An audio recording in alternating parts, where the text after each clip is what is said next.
साङ्ग्रोमा पहिला सानोमा इलाम जाँदा हिँड्ने बाटो धेरै वर्षपछि त्यो बाटो हामी हिँड्दैछौँ।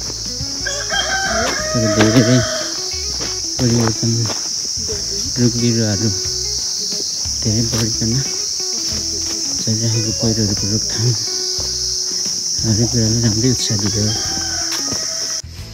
इलाम जाने पुरानो बाटो चिन्नलाई गाह्रो भएको छ हो, झन्नै लामो बाटो हिँड्नु पर्यो।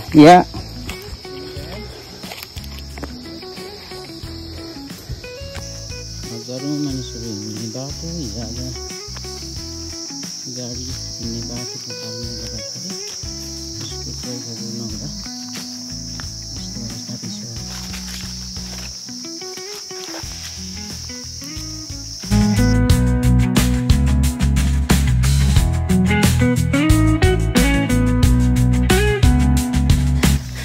पुरानो इलाम जाने बाटो हिँड्दै मानिस हिँड्न छाडेको कारणले गर्दाखेरि जङ्गल भएर बाटै मिस गरिहाल्यो। इलामबाट आउँदाखेरि जहिले पनि यो पोखलाको कालो नाग्न आँटेको बेलामा यो धाराको पानी नखाइकन गइँदैन थियो। आज पनि ट्राई गर्नु पर्यो।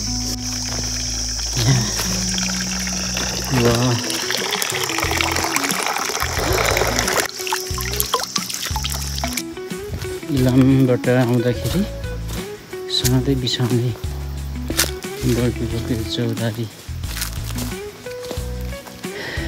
अझै पनि रहेछ।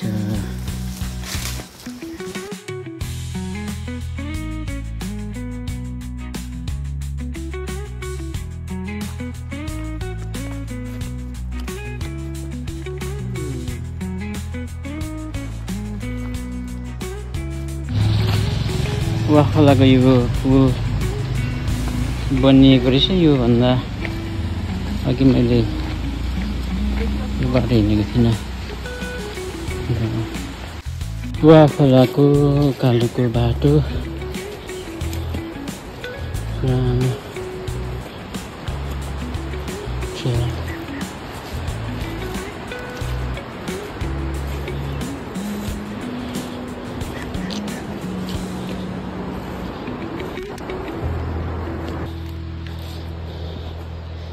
धेरै परिवर्तन भइसकेछ।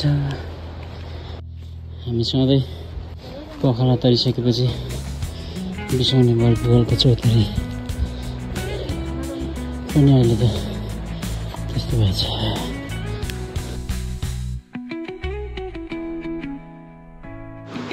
बाटोमा सित्तैमा हामीले भोगटी पाएको थियौँ। रेस गर्दा खाँदा कति मजा आयो। घरबाट 12:30तिर हिँडेको थियौँ। पहिलाको साङ्ग्रोमाको बाटो फेरि हिँड्न मन लागेर सानोमा यो ठाउँमा आइसकिसकेपछि चाहिँ इलाम आए जस्तो लाग्थ्यो।